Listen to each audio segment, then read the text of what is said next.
Volvo continue à étoffer sa gamme de SUV électriques avec cet inédit EX60 à mi-chemin entre le X40 et le X90 et qui viendra concurrencer les Audi Q6 e-tron, BMW iX3 et Mercedes GLC, mais également le Tesla Model Y.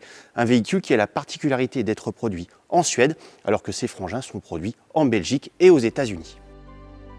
Avec 4,80 m d'un pare-choc à l'autre, le X60 est 9 cm plus long que le XC60, son célèbre cousin thermique star des ventes mondiales, sauf que ses rétroviseurs sont plus étroits de 5 cm au total, qu'il délaisse les barres de toile longitudinales, qu'il est 2 cm plus bas et que le pavillon chute légèrement vers l'arrière, l'objectif étant de limiter la traînée aérodynamique. D'ailleurs, le CX-2026 apparaît réduit pour la catégorie, même si le dernier BMW iX3 et le Tesla Model Y font mieux. Esthétiquement, le X60 reprend les codes de ses frères électriques, en l'occurrence les marteaux de Thor matérialisés par ces segments lumineux.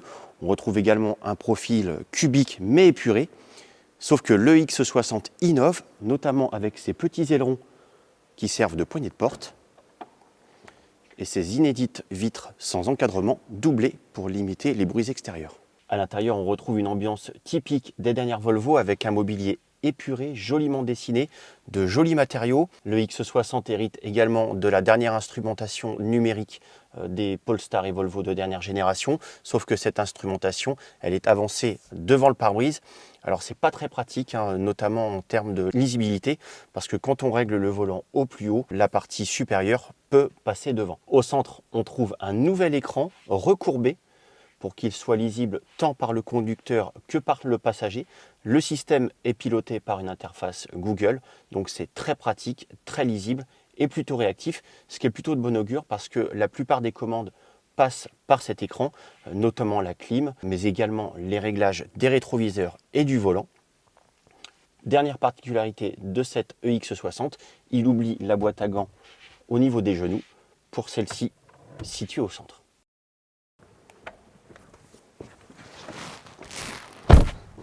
À l'arrière, l'accès est aisé. Vous avez vu que j'ai pas eu besoin de baisser la tête en entrant. Puis surtout, on a de la place. On a un empattement de quasiment 3 mètres. Au niveau des genoux, je ne suis pas du tout gêné. J'ai de la place pour glisser les pieds sous les sièges. La position est princière, d'autant que l'assise est assez relevée, donc elle soutient parfaitement les cuisses. Et puis si on veut, on peut même incliner davantage le dossier pour des voyages dans un repos total. Côté compartiment de charge, on a un coffre sensiblement équivalent à ce que proposent Audi et BMW, avec 523 décimètres cubes au total à l'arrière, dont 63 sous le plancher de chargement. Et si ça ne suffisait pas, notamment pour loger les câbles de recharge, vous disposez d'un coffre à l'avant sous le capot de 52 décimètres cubes. Techniquement, le X60 ne laisse rien au hasard. 3 versions sont proposées, toutes dotées de batteries nickel manganèse cobalt 800 volts, mais aux capacités différentes.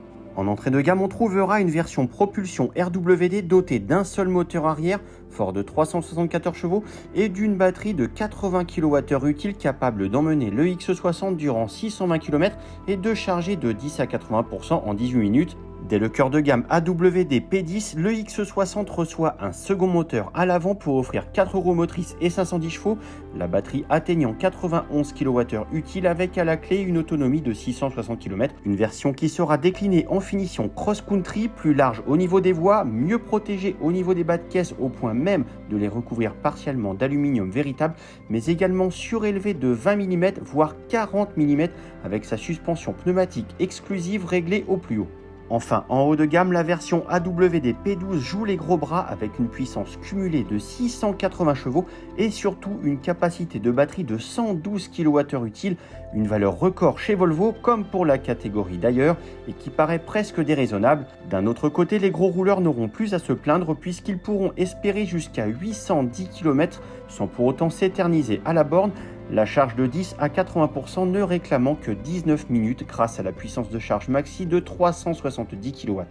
Alors évidemment, avec de tels accumulateurs, pas de miracle en termes de poids, même si la marque a fait des efforts notables pour le réduire, puisque la balance oscille entre 2190 et 2405 kg en ordre de marche selon la version, ce qui n'empêche pas le Suédois de faire d'ores et déjà trembler ses rivaux, moins performants mais également moins autonomes, puisque seul le BMW iX3 approche ses valeurs d'autonomie, grâce notamment à une batterie quasiment équivalente.